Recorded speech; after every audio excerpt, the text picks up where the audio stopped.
Hey, welcome to the Marianne Hickman Show. Listen, if you are new here, welcome. I'm stoked to have you here. I was just thinking on Instagram today about the thousands of followers that are there. I'm not like tens and hundreds of thousands quite yet, but I was thinking about the first 100 people that believed in the mission and what we're doing, and I probably will never know their names. And I just wanted to say, if that was you, thank you. If you're new here, thank you. We are on a mission to do a lot of good. In fact, Richard and I are on a mission to make lives change forever. And I know that sounds big, but we have some measurables to that. We want to help speakers get on 1 million stages and help them make $1 billion doing it, because that's a measuring stick for changing lives.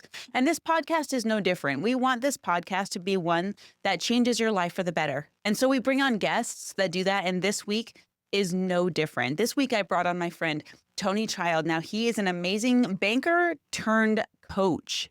The journey he shares a little bit in here, but he's been through the hellfires that we all go through and paid the price for the education that he's got.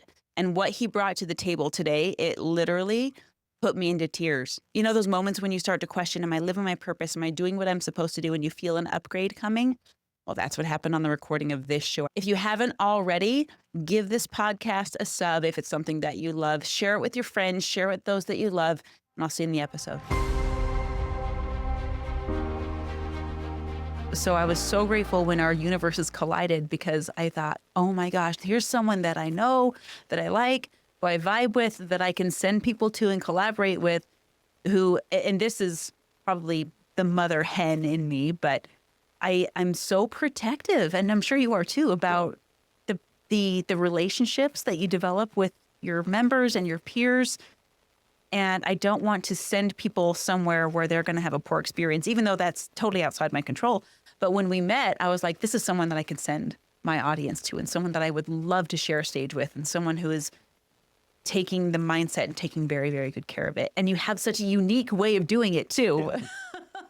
I love what you do in terms of mindset training, because you break it down into real-time principles, like with the illustration of the stick figure, or with there was something else that you did that was like, oh my gosh, I just found my own limit, and I thought I was limitless already. Yeah. So how did you go from, I want the audience to learn how you went from the banking industry into mindset. What was that like? Yeah. So I didn't even know that this personal development industry even existed. And I think there's a lot of people out there that, have a very specific way of living, that this is the way you're supposed to live your life. So you don't deviate from that course, meaning you get good grades in elementary school, to get good grades in junior high school, to get good grades in high school, to be able to go to a good college, to be able to get a career, to be able to get a degree that you're going to need for your career. And then you get your certifications and your degrees to move up in that career, to be able to get raises. And then you buy your homes and you do your things to be able to retire one day, to be able to die. Like, that's the methodology of most people. And for me, sorry, if there's We're gonna get that Instagram up and going. It takes a second to plug in. Yeah, there we go. When you push it up just a little bit, because there's a thing on the back there. There you go. Thank you so much, Richard. There we go. I love it. That whole recitation of the timeline of life is so anticlimactic. It's easy to forget, but why? Why are we doing this? Why is this important? What's the point, really, in what we're doing? He's working so fast. He is. He's gonna get it. He's gonna get it done. There we go. Da-da-da-da. Hey, what's up? Marianne Hickman here. Listen, I'm interrupting my own show because I want to give you something. Now, you guys all want to get on more stages. I got a free resource for you of stages that are just clamoring for guests. They need guests on a daily, weekly, sometimes monthly basis. This is my podcast database. Now, what I'm going to do is have you go to mariannehickman.com/database. Once you put in your information there, I'm going to send this to you totally for free. Open up this database. You're going to click through it, find the next podcast that's relevant to your topic, hit the application button, show up on their podcast, get in front of their people, and share your content. Remember, mariannehickman.com/database. Let's get you unlocked. I love it. Good. So anyways, that was going to be my life. I mean, I in junior high school, elementary school, we have dreams, we have thoughts, we have ambitions. my dream was to always be a professional athlete. But then I got people telling me like, you're never going to make money like being a professional athlete. You're too What this, you're sport? too What's that. Like, the football? it was football until I realized I was too skinny. And then it was basketball until I realized I couldn't jump. And then it was golf. So golf is my jam. I love golf because I can play that the rest of my life. And but then I was also really good at speaking. So I was really good at speaking when I was a kid. I did want to be a public speaker. How young were you when you realized that? Oh, it was early on. I mean, it was 4 or 5 years old. We call it in Utah the first Sunday. It's open mic Sunday, and so true. in church I had the opportunity to go and grab that mic every first Sunday, and I did from 5 years old to when I was a teenager. And so I just knew that I loved public speaking. I was in debate when I was a kid, so I loved the idea of changing people through speech. So I started down the path of getting into public speaking, and then my coaches, my teachers, my counselors, my parents said, you won't make any money doing that. So go do something you can make money at, and you're really good at math. So I was really good at math. I still am good at math. I can do math in my head pretty easily. I took the highest maths in high school, the highest maths in college. And so I went into banking because I was like, well, I Lots can of do math. this. There's lots of math in banking. And so I went into banking and found a good career. And there's a lot of people out there that have amazing careers, and I had a great career. It was awesome. I had amazing people that I was with every day. And so I don't ever want to like bag on a career of banking. I just knew that there was something more inside of me, but I didn't know what it was. Yeah. So every day I'd go to the bank and I would increase in the bank. I mean, I was doing amazing things in the bank. I was, the up and coming executive that was up and coming. I mean, I was doing very well as far as money goes. I had every holiday off, weekends off, off by 5 every day. Didn't have to go until 9 every day. Like the banking is a great career. And I had a phenomenal career, but every day I would walk in and I'd feel this pressure in my chest that said, this isn't where you're supposed to be. How many years did Oh, it you do was that a and have that decade. feeling? It was a decade. Like daily. Every day I'd walk in, but I didn't know what it was. And so maybe there's some listeners or so there's some people out there that are like, I feel you. Like I'm going to my career, I'm going to my job. I love it, but there's something more inside of me, but I don't know what more is. I don't know what it is. And so I would feel it, but it's like, how do you even access it? How do you even go and talk about this stuff? Like, who can teach you how to access that it when they don't even know who you are? Yeah, well, and it's this part of your brain that feels but doesn't have linguistics attached to it. So it's hard to even describe. And the more we try, the more idiotic we sound. And then people laugh at us and you're like, I guess I'll just advance in my career because that must be it. Yeah, Right. and so I just kept growing. I kept growing in my career. And so there came a point where I would be sent around to different workshops, different seminars. I was a regional sales manager. And so there was one seminar that my boss had said, hey, I want you to come to this seminar. And it was based off of a book out of Harvard called The Happiness Advantage. And I still remember I walked into that room and the person on the stage said, if you change the way you see things, then the things you see will change. And I was super cynical. I was really cynical. I laughed out loud, thought that was the stupidest thing I've ever heard. I was so like not wanting to be there. My arms were folded. Arms, like, legs, toes, fingers. I don't want to be here. And, but after a few minutes, I couldn't argue. The person was giving me research and study after study that when you change how you see things from negative or neutral to positive, how things you see will start changing. And I couldn't argue the research. And so the math tracked. It spoke to your math brain. Yeah, it spoke to my math brain. It spoke to my logic. And it's like, I can't argue this stuff. And so I fell in love with positive psychology in that moment. I still remember it was that moment I fell in love with positive psychology, power of the mind, and I went all the way in. So I was getting my degree in finance and accounting. I stopped it. I was like 2 semesters away from graduating. I completely stopped it. I changed my whole degree into speech communications. How old were you at this point? Oh, mid-30s. Okay. Yes, Yeah, you're so- still in school, So going to work. I'm doing the slow track, by the way, in school. I never really, I knew that I needed my degree in order to continue to rise up in the banking world. But here's the funny thing is that I was practicing the principles that I teach in the banking world that I didn't even know I was practicing. So I just, when I get my mind to something, I get it. Yeah. Sometimes it drives my wife nuts. Sometimes it's for our benefit as in our family. But when I have something in my mind, I get it. And so whenever there was a promotion in my mind, it was like, that's mine. That promotion is mine. Whether it was a branch manager or whether it was a senior leadership position, is like, if I want that position, I'm going to get it. And there was nothing that was going to tell me otherwise. And so there were many times where I would apply for a job that required degrees, and I would get the job over the people that had the degrees. Even without the degrees. Even without the degree.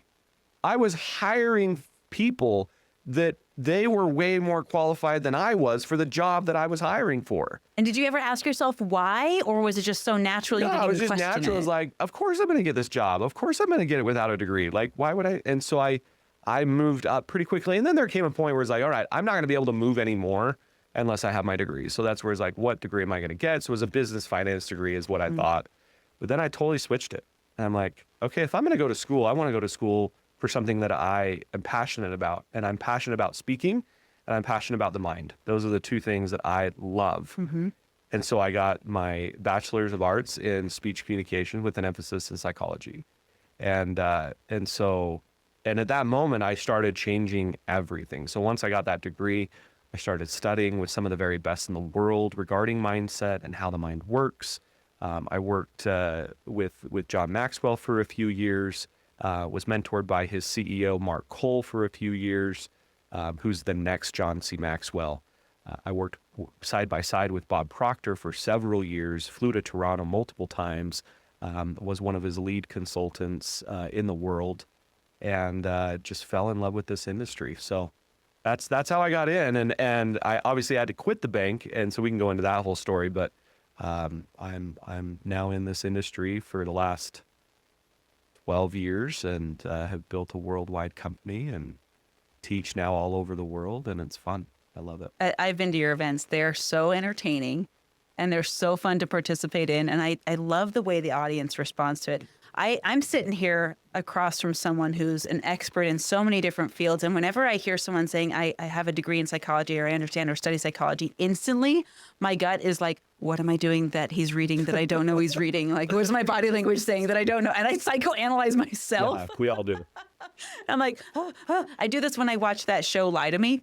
Have you watched that show? I've heard of it. I've never seen it though. I wonder your perspectives on it. They had the main character is a body language expert, and they had a real life body language expert come in and counsel on this show to read micro expressions and all of these things. So all the science of the show is real. And now I've subscribed to now I can't remember the doctor's name, to all of these body language and psychoanalyzing things. And I don't know about you, I tend to overread myself, and I use this against myself a lot of times, and I second guess myself. And even just recently, we were sitting at our date night at Cheesecake Factory, where we go almost every Thursday, and I have this big, hairy, audacious goal that I haven't shared with very many people yet, and I don't know why yet, but maybe you can psychoanalyze me and help me figure it out. But this is a goal that is so big that it both excites me and terrifies me. That's how you know you've got it. Right? And that's why I'm excited, because I'm like, it's so scary. And this concept, and it causes me to stutter because I haven't figured out things about it yet, and I don't know where it's going yet. And it's for the first time in a really long time, it's caused me to wonder if I'm capable, because I'm like you in a lot of ways, where I'm like, if I want it, I just go get it. My vision board, I've trained myself. I don't even use a vision board anymore. Not that I shouldn't. Maybe I probably should, but I got so used to pulling stuff off of it that it was just a fast track to whatever I wanted. And now it's so big that I'm like, I don't know how. And even furthermore, I don't know my own blind spots. Yeah. By definition. And that was what I was sitting there, like, it almost brings tears to my eyes to think about it, because if I ask the question, do I see my own blind spots? And I say no, because by definition they're blind. Then that next question is, do I possess enough of whatever it takes to get this goal? And the answer to that is, by definition, I don't know. And those three words to me, based on all of my training, Yeah. are the most dangerous words ever. Because I don't know and I need to know. But I can't see myself from anyone else's perspective. Yeah. Do you run into this? Are you graduated past that level? No, we all have artificial boundaries or limits. I see a book over here on your bookshelf called U I Squared. bought that because of you. Yeah, it's my favorite book. Yeah. I read it on the airplane. Every time I'm on an airplane, I read the book. But there's a section in there that talks about our artificial limits. That we all have these limits in our lives, but they're artificial and they're way beyond what we could possibly ever imagine. As I look at people that are doing incredible things, you know, the Oprahs of the world or the Elon Musk of the world, or the people that think that they can change the world are the ones that actually do. Mm-hmm. Their limits, they don't have, like, their mental limits are way bigger than yours and mine. Mm-hmm. But it doesn't mean that we don't have that same capacity or that same potential to increase our limits. But it will be, so if you can imagine, we all have like this limit. If there's this circle, we all want to live inside the circle because that's safe. Mm-hmm. And it's like, my what's brain comfortable. loves homeostasis. It wants to stay the same. It does not want to get out. And so we live in this circle, this bubble, and all of our dreams and goals and aspirations are way outside here. Mm-hmm. But we live here. And not only do we live here, we live like the closest to the middle that Right. we possibly can. That's the comfort which is zone. the safest place in our life. So for when you start to expand this, you start to get out of this. So I mean, banking is one of the most safest jobs you can possibly have on the planet. Okay. At least that's what I've thought. And so my life was very safe. Predictable. It was very stable. predictable. It was very stable. And my brain loves that. But this is one of my favorite quotes that Bob Proctor used to always share with me. He used to say, Tony, there's a spirit inside of you that is always for fuller expansion and greater expression. Meaning this, there's an essence to who you and me are, Marianne, that wants to grow and wants to express and never stop. Mm-hmm. So there's this spiritual, and I do believe it is spirit inside of me. It's Tony's spirit that says, heck yes, let's go. I want to grow. I don't want to stay the same. Come on. It's time to get up. Let's go. It's time to move. It's time to create. It's time to build. But then there's the physical part of me that's like, I just want 5 more minutes of sleep. I want to stay safe. I like It's my warm in safety. here. I like my bed. Yeah. And so I struggle with that myself, you know, like getting out and moving this comfort zone, or this familiar zone is what I call it. Because I don't believe we're really comfortable. No. If that spirit inside of us is always wanting to create and grow. It's that we're punch not in your comfortable. chest that you Yes. felt every day at work. So we've got this bubble. Our goals are way out here. By the way, if your goal is inside the bubble, you're not growing. So when you say like this vision I have, it's this big, hairy, audacious goal, and it's so big that it excites me, it thrills me, but I'm terrified at the same time. That's perfect. Mm-hmm. That's perfect because that means it's out here. Yeah. Because if it didn't terrify you, it'd be inside the circle. It'd be safe. It'd be logical. And easy. And it'd be easy to go get. And so the people who change the world are the ones who are always dreaming and then believing, I can do that. I might not know how to do that, Clueless. but I can do that because I believe in my potential. I believe in my connection with God or source or universe or whatever it is for you to believe. Oh, I'm For a me, God it's person. God. Yeah, me too. I believe in my potential with God that I can do all things with God. Now there's some lines that, you know, I've crossed in the past where it was like, no, I am God. I have all the power. And that's where it's like, no, I have I get access. slapped so hard whenever I do that. So I have access to God's power. And that power will give me ideas. It'll give me impressions. It'll give me thoughts. It'll give me hunches that when I'm sitting inside this circle, it'll say, hey, jump out here for a second. Mm-hmm. And you know that it's good when you're scared. It's like, oh crap, I want to puke. But you wouldn't be getting the thought or the impression or the nudge if it was supposed to keep you safe and in this bubble. And so the things that we're going to do are going to be illogical. They are going to scare us. Because if it wasn't illogical or if it didn't scare us, it'd be inside of our familiar. And so let's say I do this, which I did. I left the bank. Mm-hmm. It was super scary. And you've got a family relying on you at this point. You've got a wife and 2 kids. boys. Yeah. Like they were super young. How am I going to jump? But I did, and I jumped, and I took this jump, and it scared the daylights out of me, and I puked on the side of the road. I mean, Like physically? like pulled my car over and threw up on the side of the road because of this new life that I really wanted, but I didn't know how to do. Yeah. Yeah. But every step I took just scared the daylights out But of you me. bet everything on it. I did. And I remember the first time I spoke like to a group of people outside of the bank, I got to the venue and they were my, friends and family, 30 of my closest friends and family. Bob Proctor made me do this. He's like, hey, if you want to do this, you got to start now. Yeah. Yeah. And so he made me Thank you, Bob. create a room. And so I created a room, and I remember I walked in and I beelined it straight to the bathroom and I threw up. Because I was so scared. And the whole, like, if you looked at the tapes of that speech, which I still have, Yeah. Yeah. you'll notice sweat all up and down my suit coat, and I'm sweating, and my face is super red, like bright red. I went flush, like just super man. red, because it was unfamiliar. Yeah. Yeah. But I kept doing it, and I kept doing it, and I kept doing it. So guess what happens to our bubble? Oh, it expands. We get the reps in. Expands. And then you do the next thing that scares you, and it expands, and it expands, and it expands. And before you know it, you're making income you thought you could never make. You're building speeches you thought you could never give. You're writing books you thought you could never write. All of these things that, because you just keep expanding, your life just keeps getting more and more enriched with people and people like yourself that come into my life. And it's like, wow, like I would have never met you had I had just sat in my banker's chair for the last 15 years. And there's so many other people that I would have never met, impact I would have never made. People that have gone through my programs or have attended to trainings that I've invested in would have never gone had I had not said, okay, I'm going to do this. I'm going to scare the daylights out of myself. So that, whatever that is inside of you, like, you got to go. I know. I know I have to. And it's funny because this is a muscle that I've flexed before. Yeah. We teach this stuff. I teach this stuff, and it feels easier because when I teach it to people that I'm working with, it's so easy to tell somebody else to do it, and I've done it myself. And yet there's this insatiable, like you talked about earlier, the spirit that's inside of us that just doesn't stop.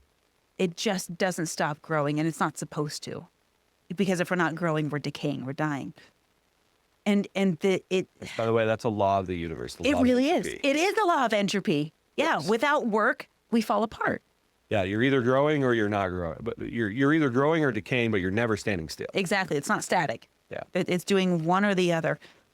This concept, and it almost feels to me it's very humbling, because there's a bit of, I think, with speakers in the world, and I'm sure you've seen this as well. We as speakers and we as stage presenters, there comes a level of self-confidence that is required, even if we're sweating and we're face red. It took something you still got up there, even if you puked in the bathroom beforehand. And I didn't die. It turns out, right? I didn't die. There's a level that of ego that needs to be checked, at least in my experience.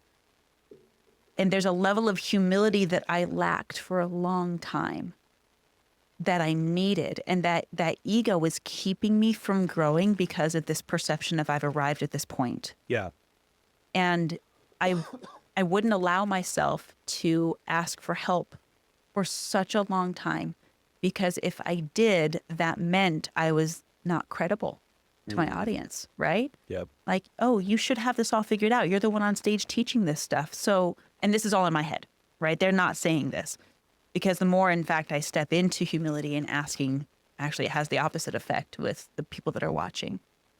But that has kept me chained for a really long time, is not asking for help because of the should. Yeah. I should have this figured out by now, and I don't. And that's hard. As speakers and as mentors. Have you run into this at all? Oh yeah. Oh yeah. This should thing? So one of my favorite quotes comes from Albert Einstein. And Albert Einstein said, the greatest decision you'll ever make in your lifetime is whether you believe you live in a hostile or a friendly universe. I love that quote, because it's it starts with that quote that was shared from the stage the first time that I went into that workshop of, if you change the way you see things, the things you see will change. And if I combine both of those quotes together, the greatest decision you'll ever make in your lifetime is whether you believe you live in a hostile or friendly universe. And when you change the way you see things, the things you see will change. Here's what I found. We see life through a lens of either hostile or friendly. And when I see life through a hostile lens, I'm constantly looking at how things are going to hurt me or what's going to hurt me. And it stems from a belief deep down inside that says I'm not enough. And so if I believe I'm not enough, then I'll see the world, because this is the lens, I'll see the world through a lens of not enough. So there's not enough time, there's not enough love, we don't have enough money, we don't have enough resources, I don't have enough work. So if you have this tape playing in your head that says, there's not enough and I'm not enough, that's a hostile universe lens. And you'll continue to produce not enough.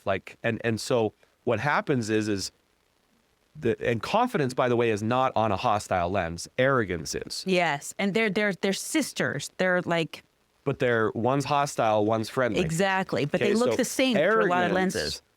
comes across as, I need you to tell me how cool I am, because deep down inside, I'm a fraud. Yeah, my bucket's empty. You got to fill it for me. Deep down inside, I'm not enough. Yeah. Deep down inside, I look in the mirror and I say, who are you, Joe Schmo? You know nothing. You are a no one. Yeah. Deep down inside, like that's the feeling that might be felt on a hostile universe lens. And I'm hostile against me. I'm hostile against my potential, and I'm hostile against myself.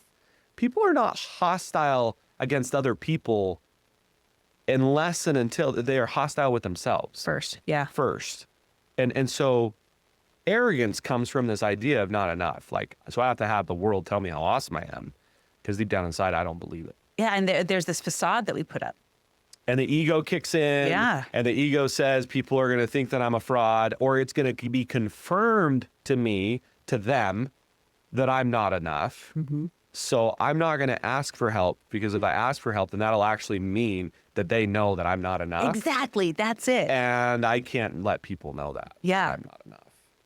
And so it's this perpetual game that gets played in the head. And you can shift this, by the way. So part of the work that I do is helping people shift this lens from this not enough hostile universe lens to there's always enough and I'm always enough friendly universe lens, And there's just plenty of evidence for. which we live in an abundant universe. Yeah. There's abundance everywhere. You walk outside, there's an unlimited amount of grass and air and mountains and trees and water. And we look outside, it's like there's this abundance that we live in. But most people can't see it because they're stuck on this not enough lens. But when you can shift that and you can change that and you can be over to what I call the right side, which is a friendly universe lens, it doesn't mean that the not enough tape doesn't play. It plays in my head every day. Every day, the tape of you're not enough plays in my head. Yeah, But I know that tape. But I get to choose to move myself to this, you know what? I am enough. Can I get better? Of course I can get Yeah, better. there's always room for that. And I have drive to get better. But this moment, this very second, I'm enough just because I'm breathing. I'm enough because I'm a child of God. I'm enough. And if I know that I'm enough, then I'll see the world through that same lens that says, you know what? There's more than enough time that I can sit and be present with my good friend Marianne. There's more than enough money that I can give to the person down the street. I have more than enough love that I can forgive, because there's more than enough, and I have more than enough. And so that quote by Albert Einstein that says the greatest decision you'll ever make in your lifetime is whether you believe you live in a hostile or a friendly universe. I changed that to the greatest decision I'll ever make in my lifetime is whether I worship a hostile or a friendly God. Worship is an interesting word. Tell me about that.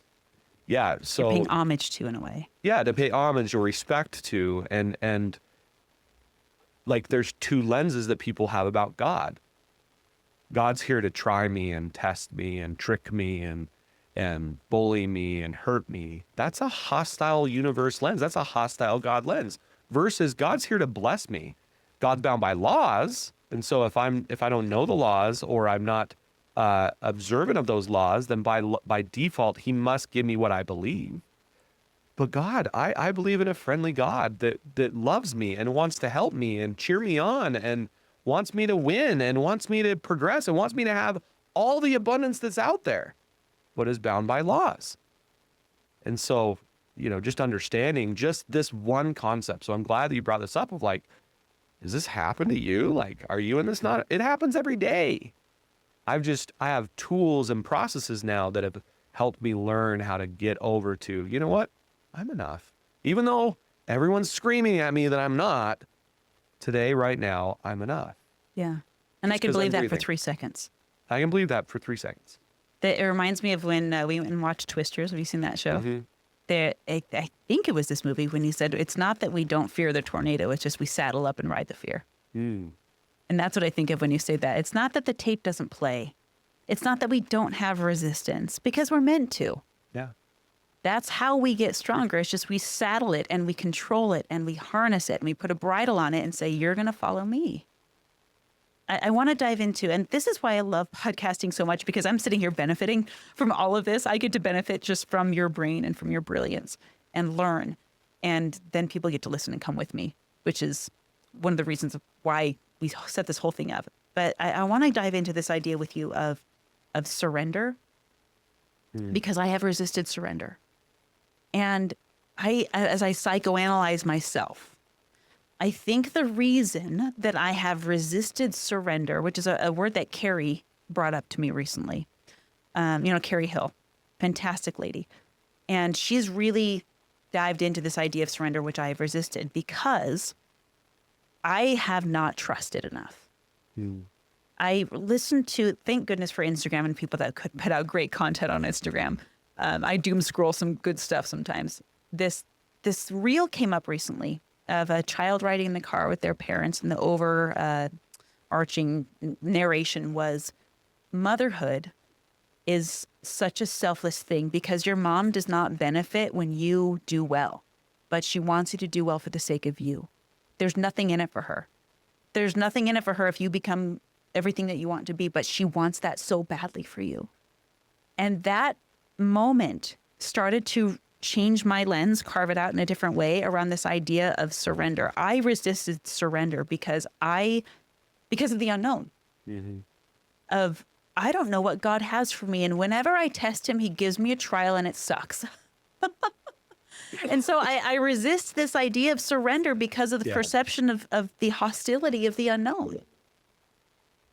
How do you feel about surrender? Is there an element of that? Is there an element of surrendering to the higher good? I'm a student at the feet of you right now. Yeah. No, I love the word surrender. The way that I would describe surrender, again, it goes to this hostile, friendly universe. Yeah. If I believe I live in a hostile universe, what'll happen is my brain loves confirmation bias. That's the way it works. So with confirmation bias, it says, I want to see the world the way I believe. And so it's all of those times where it's like, see, I told you were right. Oh, yeah. And so there's things that happen in our lives. See, I told you so. I told you couldn't do that. Knew that was going to happen. That was going to happen. And it's confirmation bias. It wants to see the world the way that we believe. So if we believe we live in a hostile universe, then our brain is conditioned to look at every single situation of hurt and I told you so. And so when we look at all of the things that are coming at us and we're going to surrender to it, why would I surrender to things that are going to hurt me? That sounds scary. Yes, and it is. Right? Like Okay. Richard and I spend a lot of time and money going to home defense courses where we learn how to protect our home and do all of these things. And that's not a time to surrender. That's a time to saddle up and fight. So we have this hostile universe, and why would I surrender to a hostile universe? Yeah. So the first key is learning, I need to shift, and I need to see that this universe I live in and this God that I love is not here to hurt me, but here to help me every step of the way. And when I fully trust God, and I trust that everything that's going to be thrown at me is to help me, Is for me. it's for me, then I can start to be curious with those things that are coming into my life. Now, what do I say by curious? Instead of titling a situation in your life good or bad, which most people will do, they'll say, you know, excuse me, You're good. I got in a car accident and that was bad. So they'll title the car accident bad. But how do we know it's bad? How do we know that the car accident that we just got into saved a little boy that was going to come into the road 5 minutes down the line, that if I wouldn't have gotten the car accident, I would have hit him? Oh, man. How do we know that? There's no way of ever But there's knowing. no way of ever knowing that. So we title things good or bad. And the key is to stay out of judgment. So in the good book, which is one of the greatest things that Jesus ever taught, was judge not that ye be not judged. I've always put that in terms of people, but you're opening up a new window of situations. Oh yeah, we judge all the time. Yeah. We're always in judgment. And the moment you judge something, you're out of curiosity. Because we think we know. Because now it's like, no, that was bad. Yeah. Instead of saying, well, was it bad? Or could it have been good? What are the blessings that came from this? But we immediately judge it as bad, or we judge it as good. And the moment a judgment comes in, it's finite. And then we get more of that into our lives. Right. And that's by just laws of energy, frequency, vibration, which I believe this universe is governed by. Oh, I agree. It's so Okay. fun to watch in the lab. So if I think a thought, I'll feel it. And the moment I feel it, my body will energetically come in alignment with whatever it is that I feel. And then the vibration of my body, like when you say, man, I feel so sick. In essence, what you're saying is, I am noticing, I am consciously aware of the physical vibration that my body is in, which is one of sickness or sadness or excitement or love.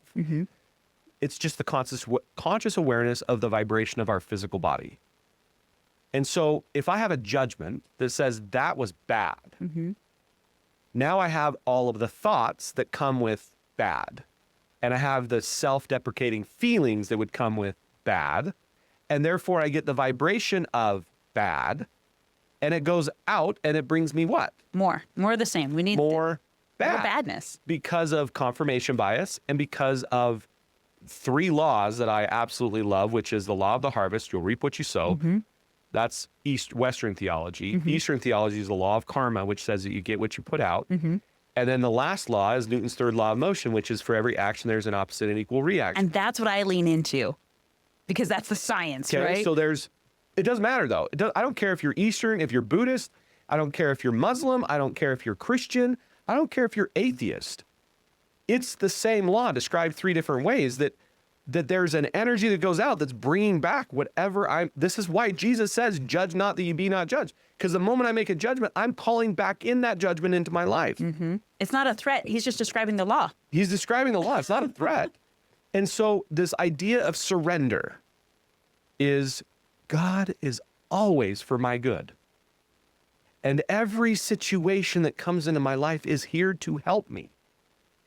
Even though it may not make sense, even though it might cause me to want to throw up, even though it might cause to where, like, how could you say that that was good? I'm just saying don't title it. But we're like, well, no, that was horrendous. What just happened to that little girl, or what just happened? It's like, just stop titling it and say, I wonder why. I wonder why that just happened to that little girl. I wonder why that's happened to me. I wonder why this is coming into my life right now. I wonder why I just went bankrupt. I wonder why I just had this house removed. I wonder why my house just burned out. I wonder why. Instead of, that was bad. Because that just happened and it was bad because it hurt.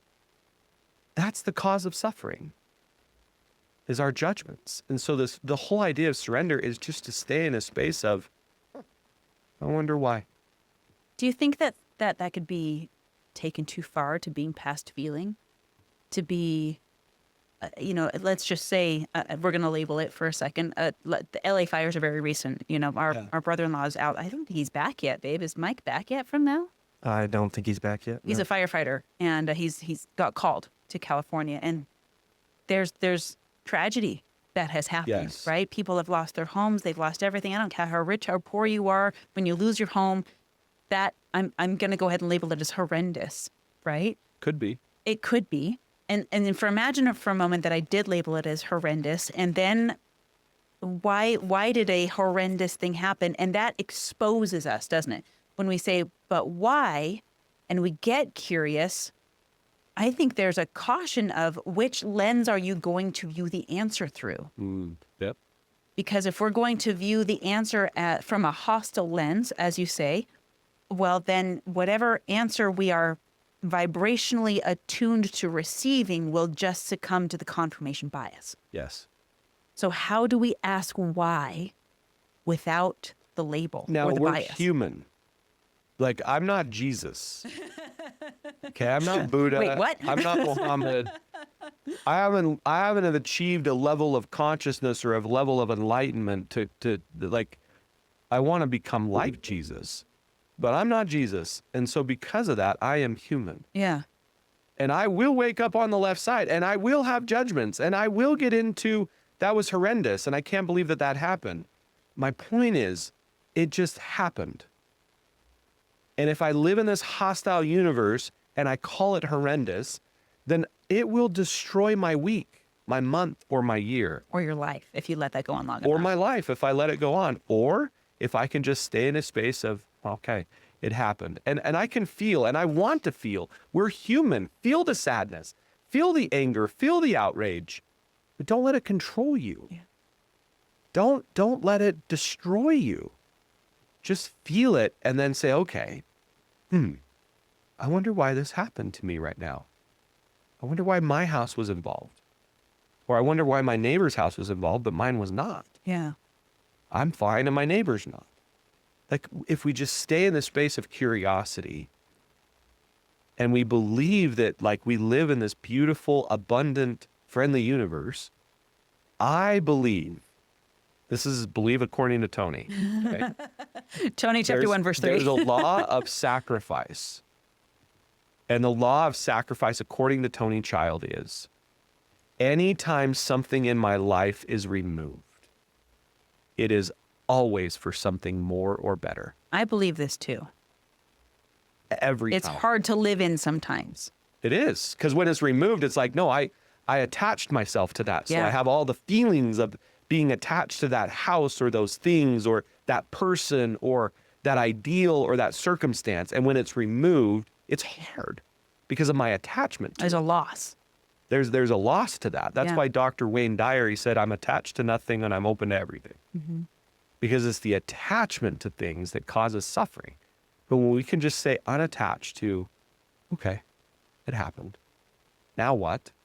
And believe in a friendly universe and believe in a God that removed it to give me something more or better, then more or better will show up. And it's beautiful and it's amazing and it's law. But if I believe that God is hurting me and that is awful and horrendous, then that belief will now, that judgment will now create all of that cankering and anger inside of my soul, which will bring more to be angry and cankerous about. I imagine that you have better language for it now than you did when you pulled over after leaving your banking job when they're puking out the window of Yes. your car.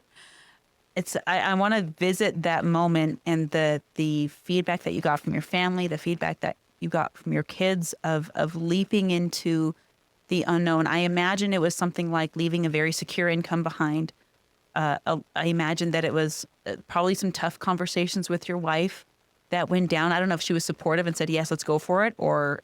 Yeah, I mean, look, here's what I know about women. They love security and safety. We value it. Yeah, big time. it's a value. And so I understand that with my family. I understand that with my wife. And one of the agreements that my wife and I just made is don't ruin us. You know? What does that mean? How do we know like, that ruined? Don't like cause us to go into like our home's gone and Yeah. don't ruin us. So you had Don't- pre-decided what rock bottom was and said, nope.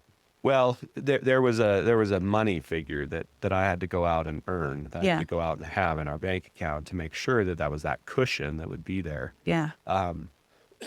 So, and she's been super supportive and amazing and loving, and there have been times where we've had to have tough conversations of, hey, I didn't think it was going to be like this. I didn't think you were going to be gone this much, or I didn't think this was going to happen. And so I've had to reassess. I've had to reassess my businesses. I've had to reassess things in my life because my marriage, my family, my God are super important to me. They're at the top of my value systems. So one of the things that I teach people is before you can get a big, hairy, audacious goal, we need to find out first what you value.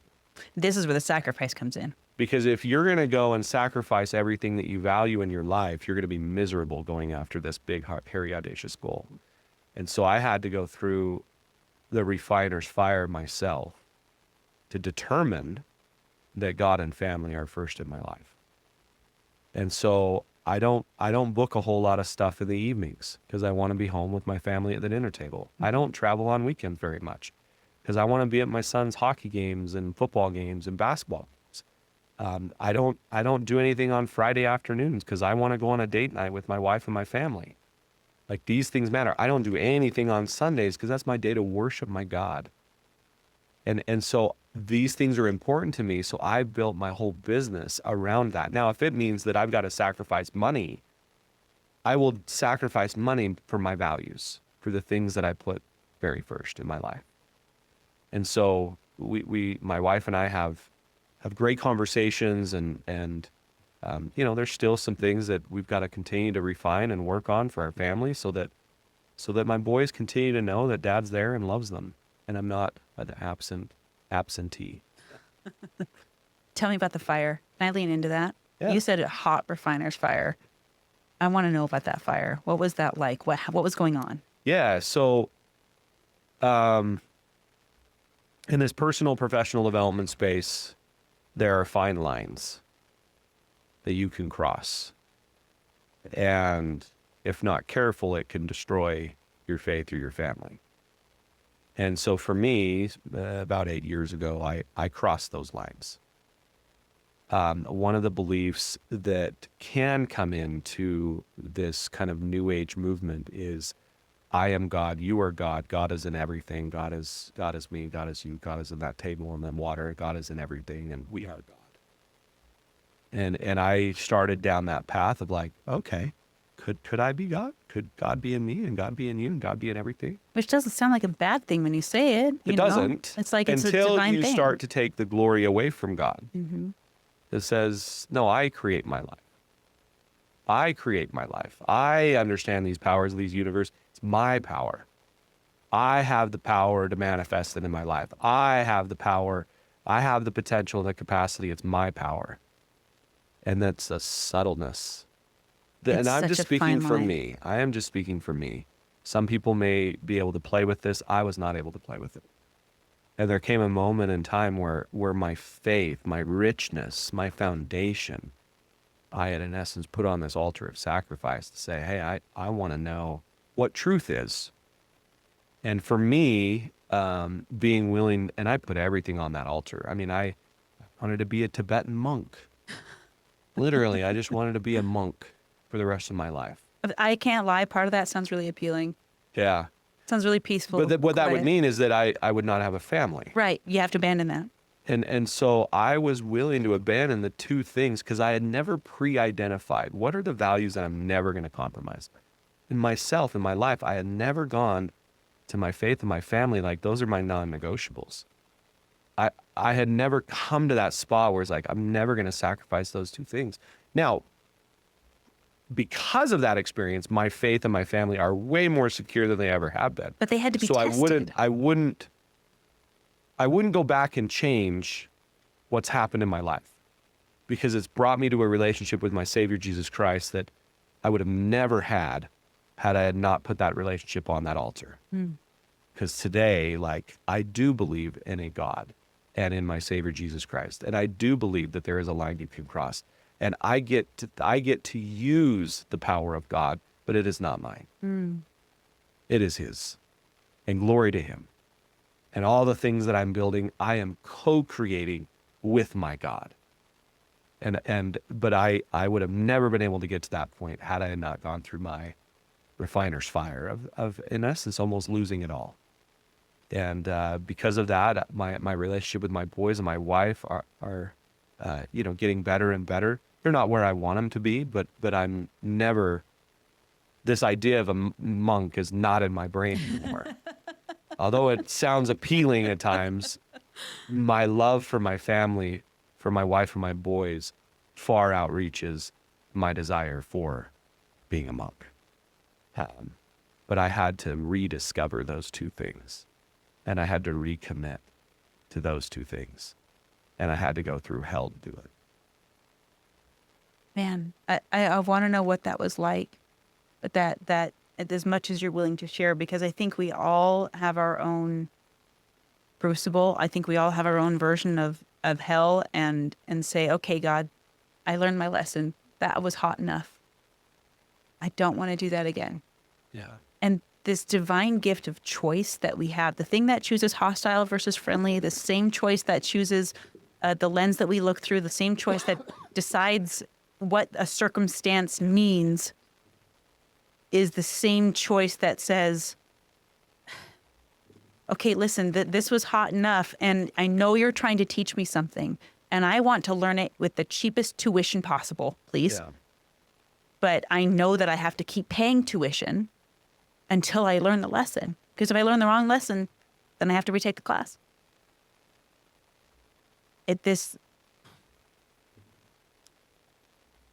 I'm curious. I'm feeling some emotions.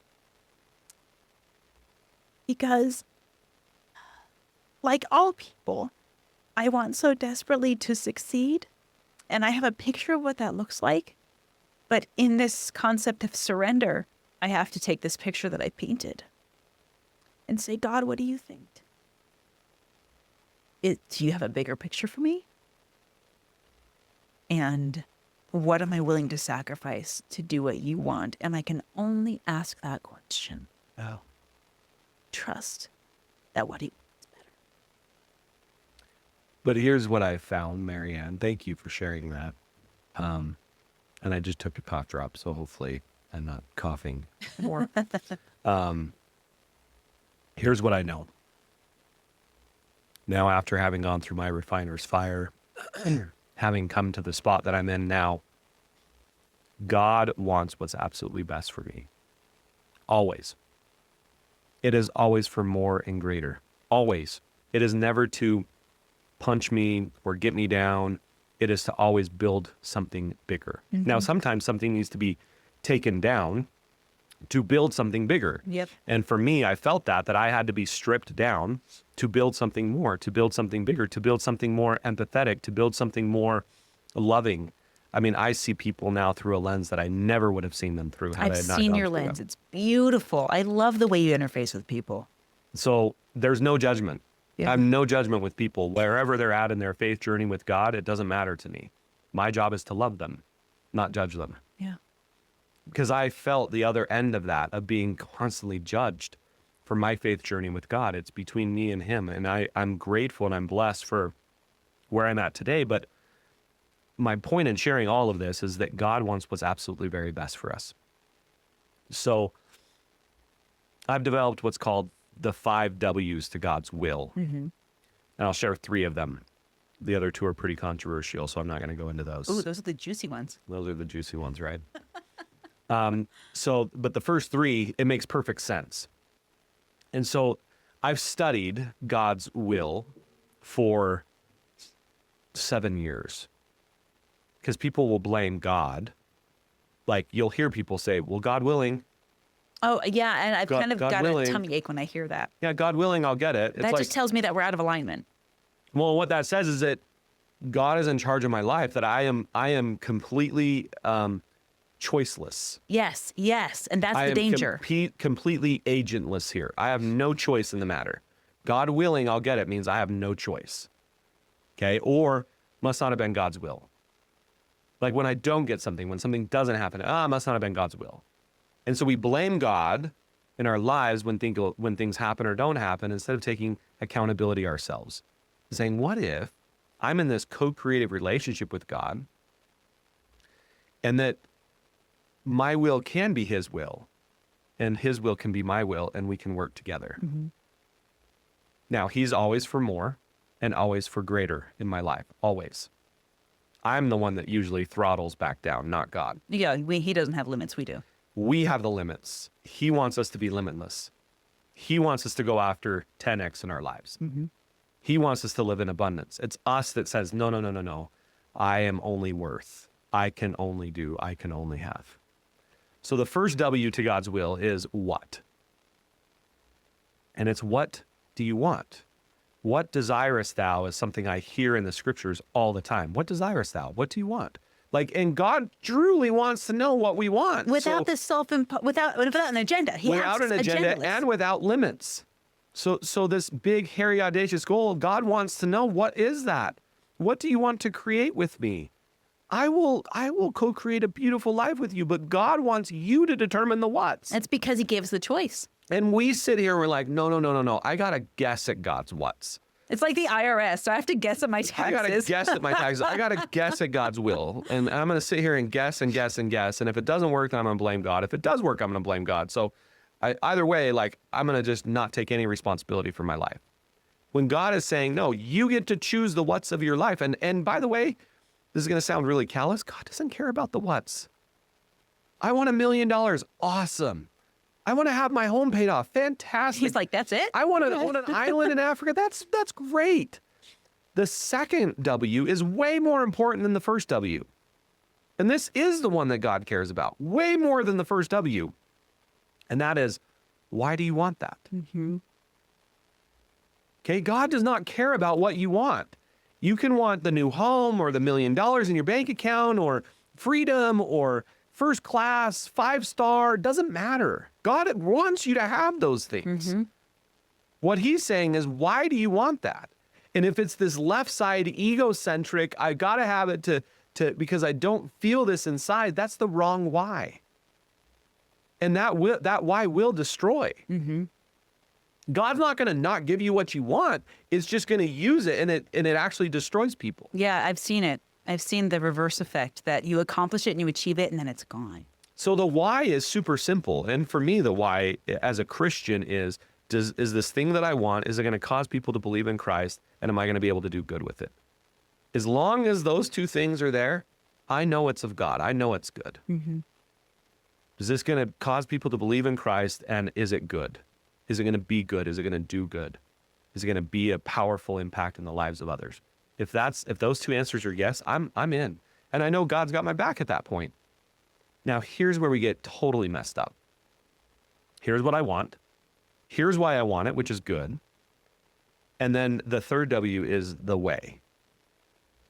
And this is where we get really screwed up with God, because it's like, here's what I want, here's why I want it, and here's the way that I want it. And that's not the way this universe works. That's not the way God works. In Isaiah, it says very clearly, my ways are not your ways, neither my thoughts your thoughts. My ways are higher than your ways, my thoughts higher than your thoughts. Meaning, there's my way, and then there's his way. There's my thoughts, and then there's his thoughts.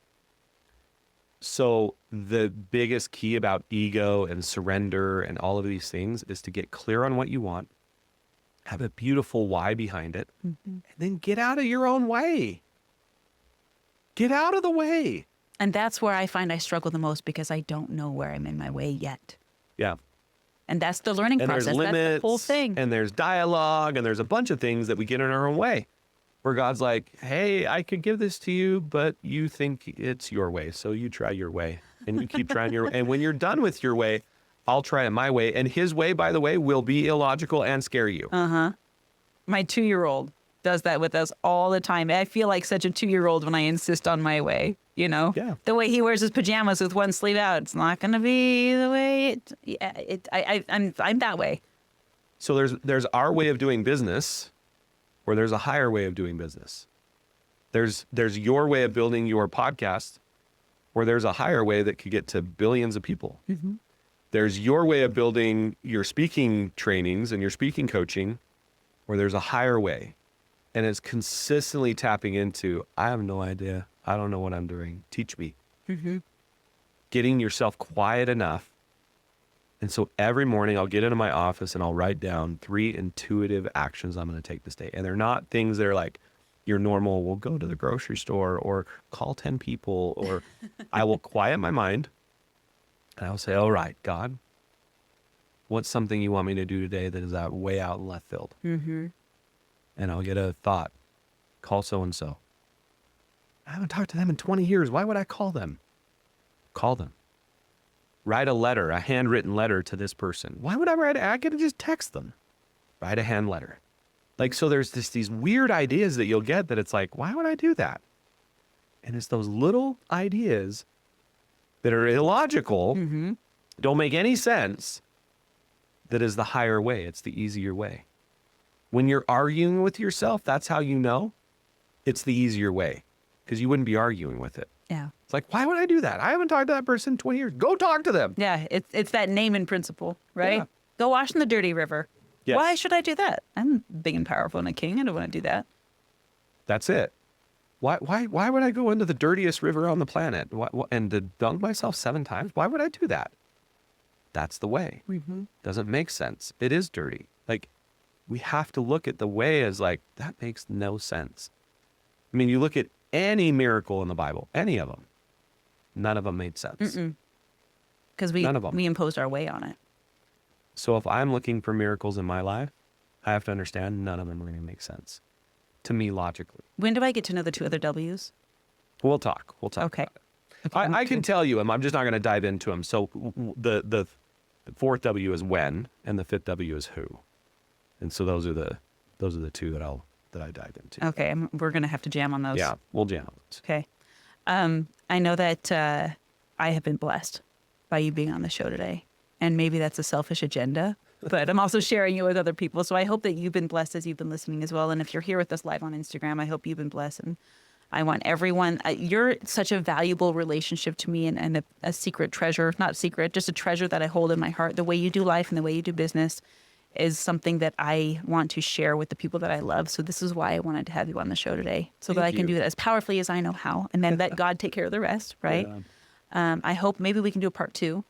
And I want everyone, I know that you have an event coming up on the 30th. If you're listening to this, get to Utah, go to Tony's event, because again, he's one of my secret weapons that I like to share with the world. If you want to be successful, and you need to be in Tony's airspace. Yeah, so the event we're going to run next Thursday is January 30th, is an event that I created 2 months ago called The Spark. And I woke up in the middle of the night, and it was one of those God moments that said, you need to teach people how to listen to themselves and how to listen to that thing inside that you were listening to for 15 years, but you never knew how to like get it out. You need to create an event that will teach people how to find that pressure in their chest and actually go do something with it. So I call that the spark, that we all have a spark inside of us that's trying to get out. And so we're just going to spend a day discovering it and diving into it. That's the spark. It's one day. Well, if you're listening to this and this date hasn't happened yet, I encourage you to go. And then where do people, let's just say that when you listen to this, it's after the 30th of January of this year, where can people find more of you? Yeah, so if you go to our website, keepelevated.com, right in the middle of the page, you're going to be able to get a free abundance journal. It's an amazing journal that we put together, me and my team, that will just take you through, like, how am I seeing life? How am I seeing my money? How am I seeing my relationships? And it's just a 30-day journal that you'll be able to journal on some things and be like, wow, like, I am totally in this hostile universe. So it's a free journal. There's no payment. So you just go to the middle of our page, click on get my free journal, download my free journal. We just need your name and your email address, I believe. And then that will keep you into our newsletter, where you get all of our, our events that are coming up, things that are happening. We run the Spark event all the time. So if you're listening to this after the fact, or if you're not able to make it, like, we'll be able to have you come at another time. So Awesome. Good. I love that you're good, the good that you're putting in the world, Tony. Thank you. Thank you for spreading it. I appreciate you. Friends, we'll put those links in the show notes. So wherever and whenever you're listening to this, those will be available to you. I encourage you to go find Tony on social media, go to his website, go give him a follow. He's doing some incredible things for good people on this planet. I'm grateful to be part of your world, Tony. Thank you. Thank you, Marianne. All right, friends, that's it for this episode of the Marianne Hickman Show. Thanks for watching. We'll see you next time. Hey, what's up? Marianne Hickman here. Hey, listen, I hope you enjoyed that episode. We have some pretty amazing speakers on my podcast, and of course, more to come. If this is something that you enjoyed, guys, smash the like button, smash the subscribe button. You guys know what to do. I love your comments, and I respond to every single one of them personally, not a bot or an agency. So if this is something you're enjoying, tell me about it. Tell me your gold nuggets. I want to hear from you. But here's the most important thing I want you to laser in on. I told you about the podcast database. You've probably seen me post about it all over social media. I want to make sure that you get it. So here's what I want you to do.